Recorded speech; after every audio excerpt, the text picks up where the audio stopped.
একটা সময় ছিল জানো, যখন কাজের তেমন কোনো চাপ ছিল না, ওই উল্টোপাল্টা চিন্তা করে তখন শুধু চোখের জল ফেলতাম। আর এখন কাজের চাপে দিন শেষে যেন অন্ধকার দেখি। Hello everyone, good morning. আমি মহুয়ার দিনচর্চায় তোমাদের সবাইকে ওয়েলকাম। আজ বুধবার আর এখন ঘড়ির কাঁটা বলছে ওই ভোর 5টা। এখান থেকে তোমাদের সঙ্গে নিয়ে শুরু করলাম আমার ছোট্ট একটা ব্লগ। আশা করছি তোমাদের অনেক ভালো লাগবে। ভালো লাগলে প্লিজ একটা লাইক কমেন্ট করে দিও আর সাবস্ক্রাইব করে আমার সাথে থেকো। বুধবারের সকাল ঘুম থেকে উঠে একটু ফ্রেশ হয়ে রান্নাঘরে গিয়েই প্রথমে পুচুর লাঞ্চটা বানিয়েছিলাম আজকে ব্রেড স্যান্ডউইচ। ওটা ওর লাঞ্চ বক্সে প্যাক করে দিয়ে তারপর চললাম পুচুকে তুলতে। ওকে তুলে ওর হাতে ব্রাশটা দিয়ে দিয়েছি, ব্রাশটাও একাই করে নেবে। এখন যাক পুজো একটু বড় হয়ে গেছে, কিছু কিছু কাজও একাই করে নিতে পারে। ব্রাশটা করে নেবে, তারপরে ওকে একটু তেল লাগিয়ে দিয়েছি, ও চান ধান করে নিয়েছে। চানটাও না একাই করে নেয়, ওকে মুছে দিয়েছি, রেডিটা শুধু ওকে করে দিতে হয়, কারণ জামা প্যান্টটা এখনও ঠিক করে পরতে পারে না। তারপরে ও ঠাকুর প্রণাম করে বেরিয়ে গেল পাপার সঙ্গে স্কুলের জন্য। বাই, ডায়েরি লিখবা, ঠিক আছে?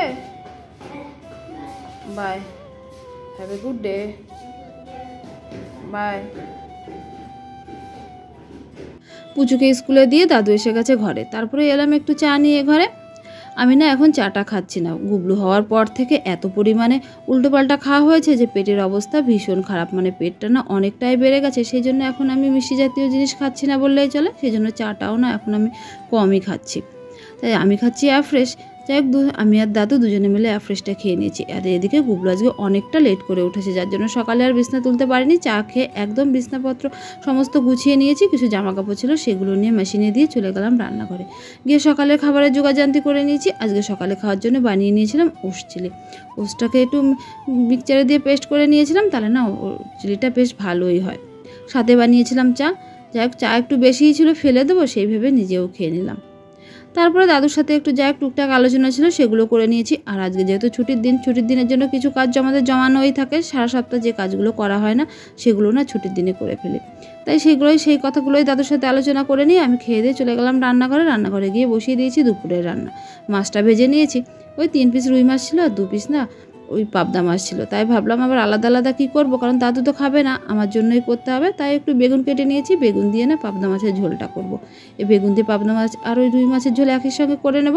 কীভাবে করি তাহলে তোমরা দেখতে থাকো। আমি না এইভাবে আজকে প্রথম করলাম। তেলের মধ্যে একটু কালো জিরে ফোড়ন দিয়েছিলাম, তার উপরে দিয়ে দিয়েছিলাম একটু টমেটো, তারপরে পরিমাণ মতো লবণ হলুদ দিয়ে ভালো করে মশলাটা কষিয়ে নিয়েছি। তারপরে একটু জিরের গুঁড়ো দিয়ে হালকা পরিমাণে একটু জল দিয়ে বেগুনটাকে কষিয়ে নেব। চলো তাহলে দেখতে থাকো।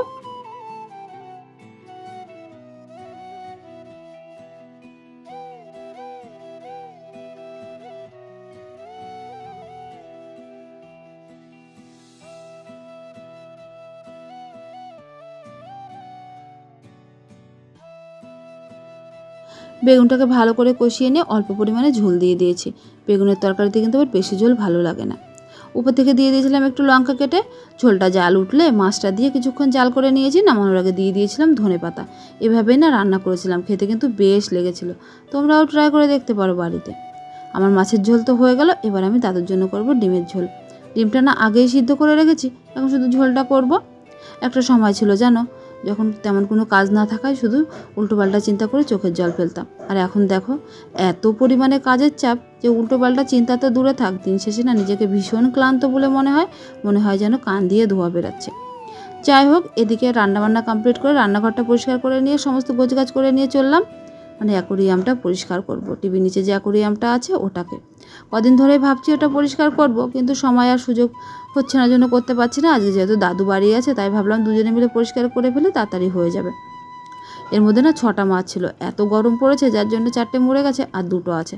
দেখো আমি জলটা ফেলে দিয়েছি, দাদু ওটা নিয়ে গিয়ে বাথরুমে গিয়ে পরিষ্কার করে দিয়েছে। এদিকে হোম থিয়েটারটাও ভালো করে পরিষ্কার করে নিয়েছে দাদু। তারপরে আমি এই কাবারটা না ধুয়ে দিয়েছিলাম। কাবারটা শুকানোর পরে তারপরে আবার পেতে দিয়েছি। তারপরে সমস্ত পাথরগুলো, মানে ধোয়া পাথরগুলো ওর মধ্যে দিয়ে এবার জলটা ঢেলে দেব।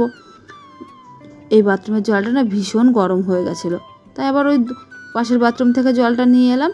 জলটা ঢেলে দিয়ে ওর মধ্যে যে গাছপালাগুলো ছিল সমস্ত দিয়ে দিয়েছি। তারপরে দেখো মাছগুলোকে ওর ঘরে দেওয়ার পরে ওরা কত খুশি।